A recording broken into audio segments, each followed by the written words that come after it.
Ayuhal hadirun wal hadirat, bapak-bapak, ibu-ibu jamaah Masjid Nurul Hidayah yang dimuliakan oleh Allah Subhanahu wa taala. Apa kabar bapak-bapak? Alhamdulillah sehat ya. Ibu-ibu sehat, Bu? Alhamdulillah ya.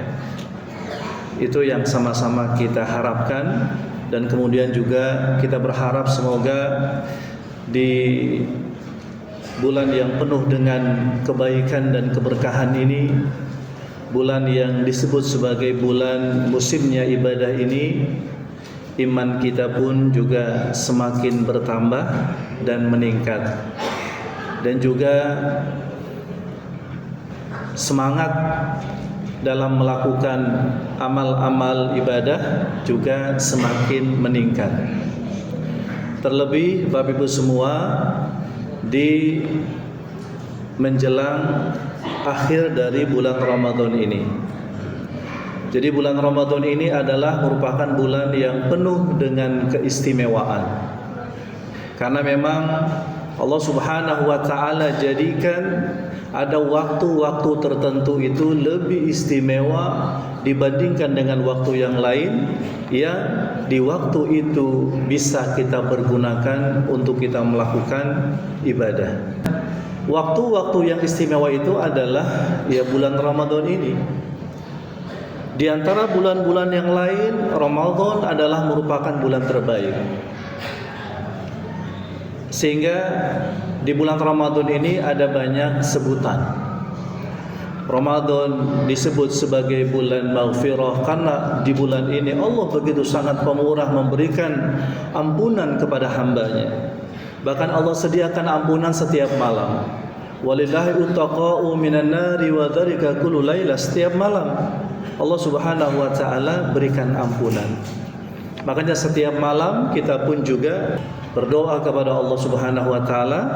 Di antara doa kita adalah mohon pengampunan. Bulan ini adalah bulan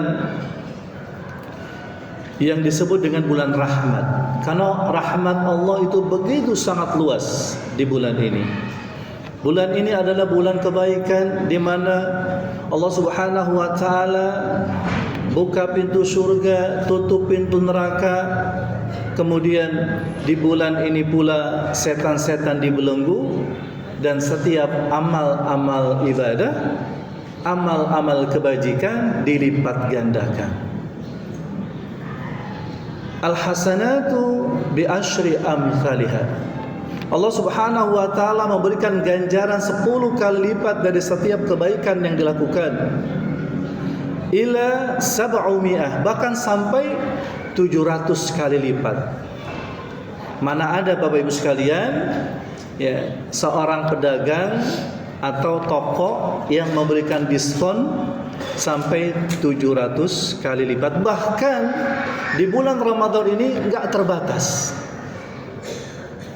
Kata Allah dalam surah Az-Zumar ayat 10, "Innama yuwaffas sabiruna ajrahum bighairi hisab." Sungguh orang-orang yang mereka melakukan puasa, mereka yang bisa sabar ketika kita mencari Lailatul Qadar, menghidupkan malam-malam Ramadan, kita sabar. Baca Quran enggak buru-buru. Kalau tanda sabar itu Bapak Ibu sekalian, ketika kita baca Quran tidak terburu-buru. Bahkan memang kita disuruh oleh Allah ketika baca Quran itu, maka bacalah Quran itu dengan penuh perhatian. Baca Quran itu dengan penuh makna. Jangan terburu-buru. Begitu pula misalnya kita sholat ya, kita laksanakan sholat sunat tarawih ya, ini kita lakukan dengan bersabar. Bisa jadi sabar itu adalah dengan memperpanjang sholat tarawih kita ya. Jadi ketika imam misalnya baca suratnya yang panjang, maka kita enggak ngeluh. Jadi sebagai tanda kalau kita ini bisa sabar ya, maka kita enggak pernah ngeluh, enggak pernah dongkol, apalagi ketika imam memperpanjang bacaannya. Tapi tentu imam juga harus tahu diri gitu ya. Ya, mentang-mentang hafalannya banyak gitu kan. Ya, lalu yang nggak biasa mungkin dalam satu rakaat ya itu 2 halaman dia baca. Nggak begitu juga kali ya gitu ya. Nah, artinya Bapak Ibu sekalian, kita mesti tetapkan kesabaran. Ya, bulan ini adalah bulan yang kita mesti sabar. Dengan sabar itulah maka Allah akan lipat gandakan pahala kita. Makanya puasa itu kata Nabi, as-saumu nisfus sabr. Puasa itu setengah kesabaran. Dan puasa itu adalah merupakan latihan kita untuk bisa sabar. Bukankah ketika kita puasa, ya kita sabar jaga pandangan kita. Mungkin sebelum kita puasa di luar bulan Ramadan yang namanya YouTube ya itu kita pantengin terus tuh. Ya, apalagi mungkin ibu-ibu ya. Mungkin banyak yang sering suka ya dracin atau drakor gitu ya. Ya, dipantengin terus itu tuh ya. Tapi ketika Ramadan datang kita puasa, kurangi. Bahkan kalau bisa udah nggak ada lagi tuh drakor dan dracin gitu ya. Ya, begitu pula dengan bapak-bapaknya ya. Maka jaga mata. Kita sabar, latihan ketika kita puasa, latihan untuk jaga mata. Latihan untuk jaga telinga. Ya, kita sabar. Ketika misalnya kita mendengar kata-kata yang kasar dialamatkan kepada kita. Kita sabar, bisa jadi ketika kita mendengar ada orang lain yang menghina kita atau yang mancing emosi kita. Dan puasa itu memang disuruh oleh Nabi begitu. Ya, makanya kata Nabi apabila di antara kalian itu berpuasa, fala yarfuth wala yajhal. Ya. Jangan berkata-kata keji, jangan berkata-kata kotor. Nah, itu etika adab orang yang berpuasa bagus semua. Jangan berkata-kata keji, jangan berkata-kata kotor, jangan berdusta. Itu. Tapi kata Nabi, kalau kita udah jaga nih, ya lisan kita nggak kata-kata kotor, kita nggak kata-kata dusta, kita juga berkata selalu yang baik-baik. Ketika ada orang yang memancing emosi kita, wa ini mru'un qatalahu aw syatamahu falyaqul ini shaim. Tapi giliran orang lain itu coba mancing emosi kita, mungkin mereka menghina kita, mungkin mereka itu menyinyir kita barangkali ya, membuli kita, maka katakan kepada mereka inni shaim gitu ya. Jadi sabar ya, ketika kita puasa kita juga tidak melontarkan kata-kata yang sembarangan ya. Artinya tutur kata kita juga bisa kita tahan, bisa kita jaga. Tapi Bapak Ibu semua, ternyata saat ini ada tambahannya. Karena kalau dulu barangkali sebelum eranya sosmed ya, mungkin cukup dikatakan tahan atau jaga omonganmu. Tapi kalau sekarang tambah, jaga chattinganmu ya.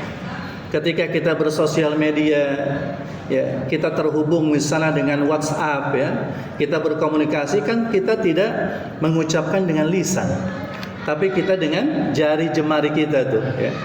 Makanya zaman sekarang ini ada orang yang lisannya terjaga. Lisannya dia bisa sabar. Tapi ini nih yang gak sabar nih, jari jemarinya nih ya.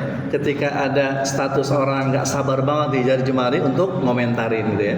Ya, ketika ada satu postingan nggak sabar nih untuk mengetik ya, dan kemudian mengirim pesannya. Nah, oleh karena itu maka ketika kita puasa, kita jaga juga jari jemari kita.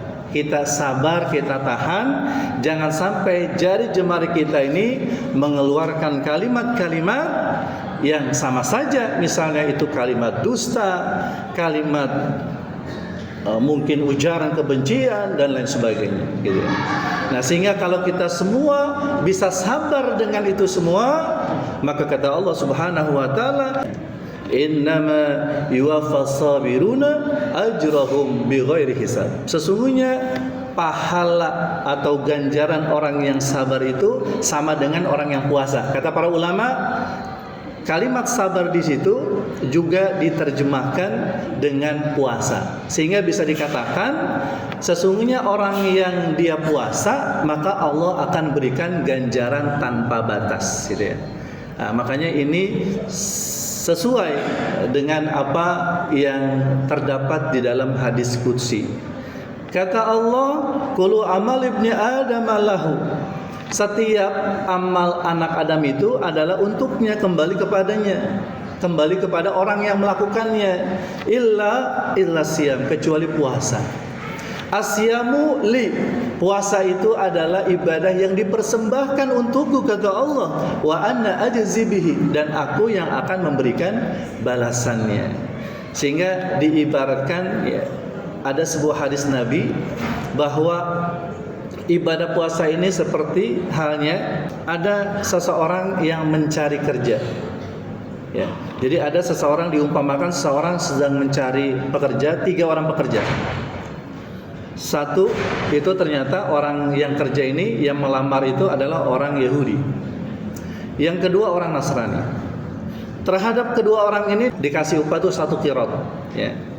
Lalu kemudian datanglah orang yang ketiga, orang Islam, ya. Dan orang Islam ini dikasih pahala yaitu 2 qirot. Artinya 2 kali lipat dia gaji dari orang Yahudi dan Nasrani.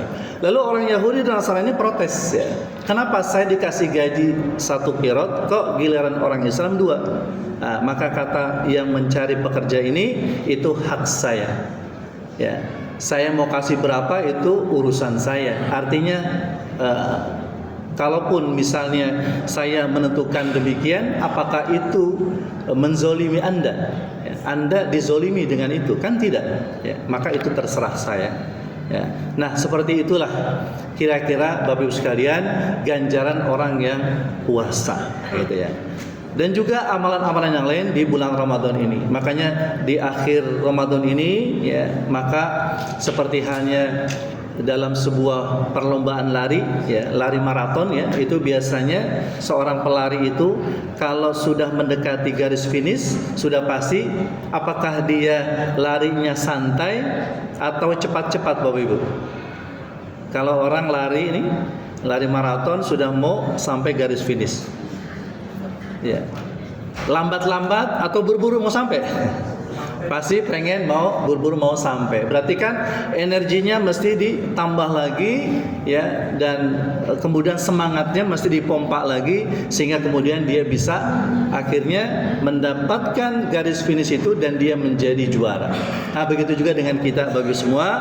Maka ibaratnya kita ini sedang ikut perlombaan, ketika sudah mendekati garis finish kita sama-sama semangat, ya, semangat untuk bisa menghidupkan hari-hari di Ramadan ini, terutama di malam-malamnya, apalagi ini malam ganjil, kita semangat lagi, tambah lagi baca Qur'annya, tambah lagi zikirnya, tambah lagi sedekahnya, tambah lagi sholat sunnahnya dan lain sebagainya. Mudah-mudahan dengan itu semua kita lakukan, maka nantinya kita akan mendapatkan kemuliaan dengan mendapatkan malam Lailatul Qadar, insya Allah.